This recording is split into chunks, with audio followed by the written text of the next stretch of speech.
Então a primeira questão que eu quero trazer aqui para a gente é quem eu sou.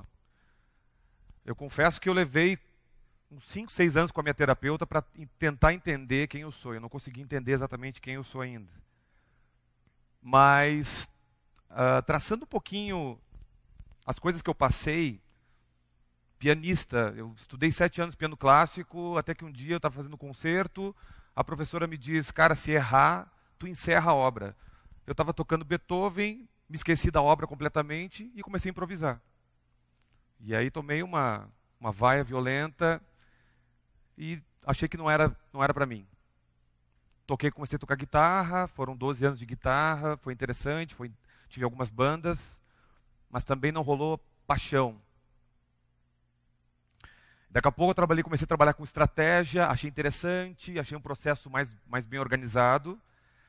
Virei produtor musical, entrei na faculdade de Relações Públicas, achei interessante o caráter generalista da faculdade, mas eu ficava mais tempo matando aula e nos estúdios com os publicitários do que propriamente na cadeira de RP.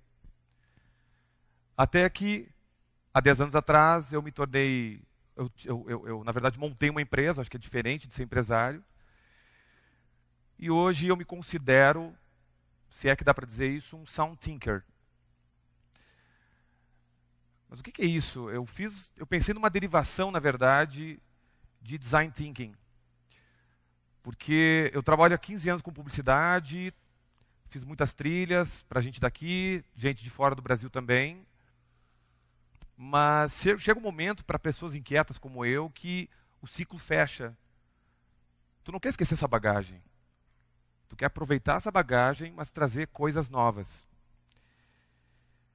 E uma curiosidade e um processo que eu sempre tive nos meus trabalhos, na verdade, eu trago para o hoje, cada vez mais é um aprendizado de saber escutar. As pessoas ouvem muito, mas se falou muito aqui de a dificuldade de saber escutar.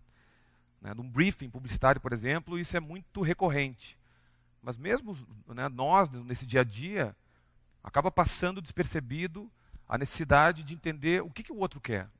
E isso é tão pleno, é tão profundo, não é só um briefing, não é só um target, é entender exatamente a expectativa de um criativo que passou 2, 3 madrugadas criando aquilo, é entender a expectativa da agência com aquele cliente, é entender a expectativa daquele cliente com o seu público.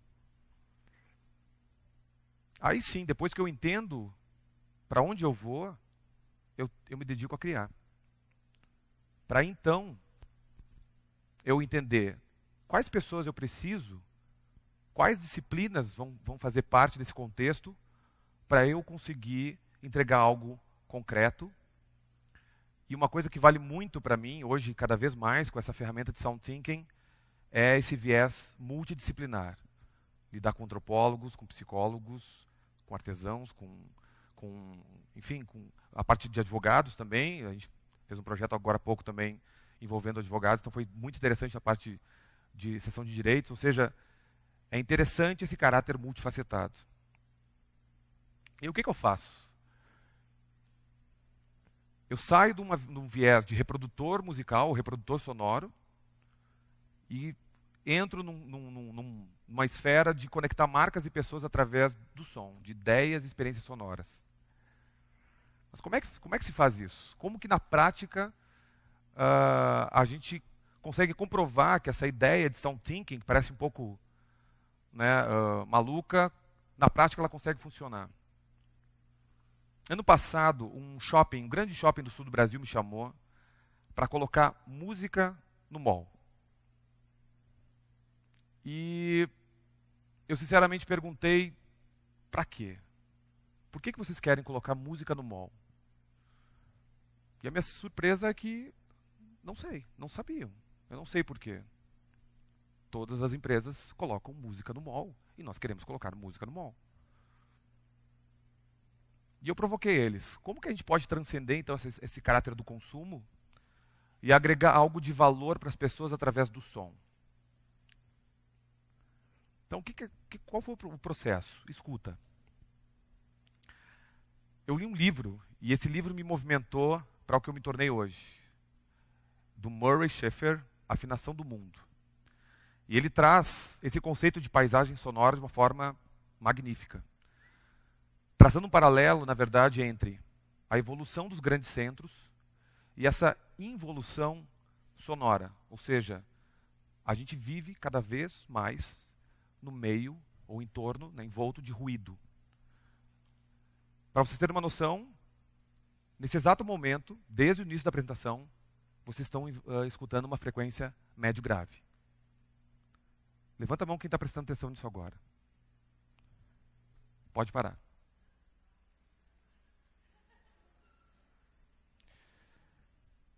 E o mais interessante é que shoppings, lojas, escritórios pedem mais música. E eu pergunto, cara, mas como que funciona o ambiente de vocês? Elementos não musicais são ruído. Voz. Como que os colaboradores de vocês, clientes, colaboradores de vocês se manifestam através da voz? E música. Será que é preciso mais música? Mais som?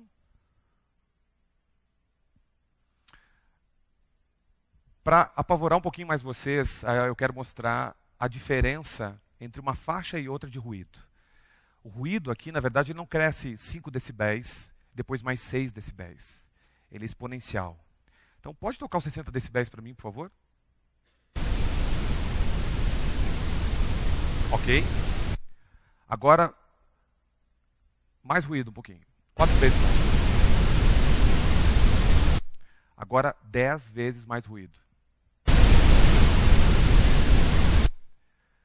O que a gente fez? A minha curiosidade era, como que funciona o ruído de fundo do shopping? Será que já não é exacerbado? O quanto ruído se provoca naquele espaço onde pessoas convivem por muito tempo às vezes, principalmente funcionários, colaboradores. Nós mapeamos, não está passando, tem que passar essa laminazinha. Nós mapeamos todo o shopping e a média de ruído encontrada foi 71 decibéis, com picos de 82,7. E o pedido inicial era, eu quero música, ou seja, eu quero botar mais som. E aí, uma curiosidade que eu tive é, imagina se eu registrasse uma imagem e botasse som nela. Então eu fiz uma imagem sonora. Eu fotografei esse local e gravei o som das 10 horas. Pode tocar o primeiro arquivo, por favor. Segura. Agora o som real do carrinho de reciclagem deles. Pode tocar, por favor. Não, pode somar. Pode deixar o primeiro arquivo. Toca o segundo. São 25 carrinhos diferentes no shopping. Esse é um deles. Essa música é proveniente dessa loja. Pode tocar? E o último arquivo é ao meio-dia.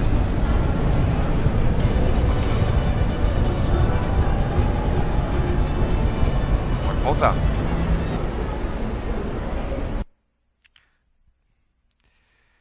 Em contrapartida, o shopping tinha ambientes mais silenciosos. Só que, por exemplo, pode tocar o player do rádio, por favor. Ok? Do rádio. Uma pesquisa na Europa mostrou que esse som, ao invés de potencializar a segurança, inibe consumo. A sensação das pessoas é que algo pode acontecer aqui. Então a minha tendência é se afastar dessa pessoa. Pode parar. Maquinário. Vê se vocês identificam esse som. Maquinário. Esse som foi gravado aqui, daqui, e aqui atrás é uma máquina pequenininha de sorvetes de uma empresa muito famosa. Não sei se eu posso dizer o nome aqui, mas, né, o M é o logo dela. Ok? E o mais interessante, gente, assim como vocês não estavam ouvindo aquele ruído inicial, a gente está vivendo num período de poluição sonora. Eu conversei um tempo atrás com com alguns amigos e eu disse que se eu tenho uma meta de sustentabilidade é reduzir a poluição sonora. Talvez começando por Porto Alegre, Brasil, lá fora, sei lá.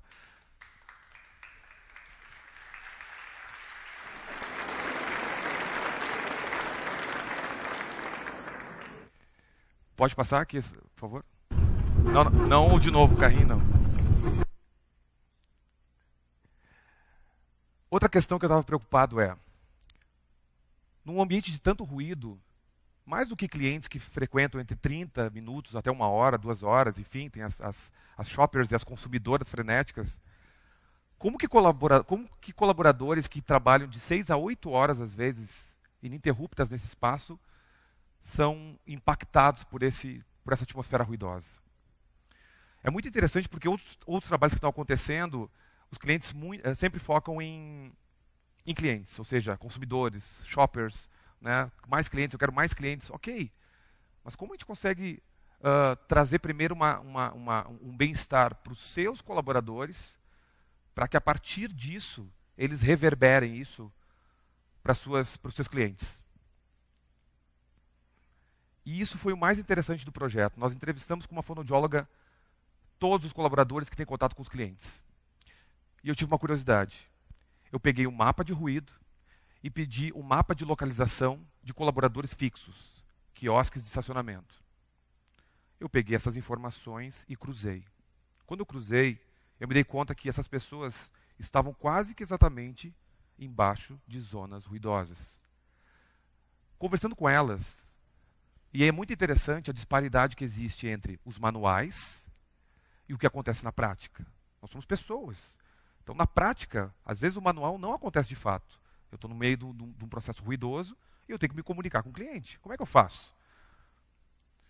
Na frente dessas pessoas, a maioria são meninas, além desse caráter ruidoso, existe um vidro de 8 milímetros sem vazão nenhuma. O que acontece é que elas me comentaram que mais do que cobrar o ticket de estacionamento, elas dão informações sobre localização de loja, promoções e eventos. Imagina o esforço dessas pessoas para se comunicar. Elas têm que repetir de 2 a 3 vezes a mesma coisa. Só que na terceira, elas estão berrando. Meu DNA desse cliente é sofisticação. Será que uma pessoa berrando condiz com sofisticação? Transcendendo o caráter comercial e o bem-estar dessas pessoas. A síntese, na verdade, é que muitas marcas trazem esse viés de sofisticação, o aspecto visual, o caráter muito forte quanto a pilares e direcionadores. Só que o som, há uma miopia sonora. E isso acontece com todos nós. Seja no carro com a janela aberta, seja no nosso escritório, seja num supermercado, seja num shopping center. Então, qual foi o insight? Na verdade, a gente dividiu nessas 3 frentes, voz, ruído e música. Construímos manuais, mas, de novo, eu trouxe os próprios colaboradores para montar esse manual, fazendo com que essas regras fossem benéficas primeiro para eles. Construímos um projeto piloto. E a primeira pergunta é, como escolher o som certo na hora certa? A minha preocupação é como trazer bem-estar primeiro para os colaboradores e depois trazer reverberar isso para o DNA da marca junto aos clientes. Criamos moods sonoros para cada faixa de horário, identificando se tinha um viés de relaxing, ou seja, eu queria relaxar ou queria excitar essas pessoas. E a questão chave é o seguinte. Fundamentalmente, como a música, o som, desculpa, não está presente no mental de empresários, principalmente, a maioria dos shoppings ou de empresas no Brasil não possui acústica nenhuma. Então, imagina que a gente está num restaurante. E eu estou sóbrio, e só que tem um grupo ao lado que não está sóbrio. Essas pessoas começam a falar mais alto.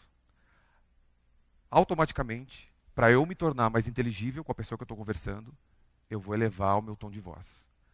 E assim acontece em escala. Quando eu não tenho nenhum tratamento acústico, o som reflete sem parar e sobe. Então, eu consigo tratar os sons dos carrinhos ou os sons provenientes do shopping? Consigo. Eu consigo regular o som proveniente das lojas? Consigo. Eu consigo regular o som proveniente das pessoas? Não. Como é que eu faço isso? Trabalhamos com a auralização, cuidando do horário aqui, a auralização, o tipo de caixa correto para esse tipo de cenário, mas a sacada foi aqui. Colocamos um microfone, produzimos um software específico, para quê? 10 horas da manhã, eu tenho multipistas, eu tenho instrumentos diferentes tocando ao mesmo tempo. 11 horas o ruído sobe e, paulatinamente, o software vai retirando instrumentos que sejam conflitantes com a faixa de frequência que está acontecendo ali de ruído. Principalmente para causar mais bem-estar para as pessoas que trabalham ali. Para fechar. Eu fiz esse fechamento hoje, gente, porque eu achei palestras muito interessantes e eu estava repensando essa questão de que o meu foco é conectar marcas e pessoas através do som. Mas ao final desse projeto, estou indo para Moscou segunda-feira, porque a gente está na final de um evento super importante, o Audio Brand Awards, que vai acontecer dia 28, semana que vem. E está tendo um reconhecimento internacional, mas acho que o mais interessante foi o retorno que eu tive das pessoas que trabalham lá. E esse retorno foi tão gratificante, pessoas agradecendo, colaboradores, seguranças, que o som está mais agradável, que o ambiente está mais agradável. E eu acho que o meu grande foco, na verdade, é promover o bem através de 10 experiências sonoras. Obrigado.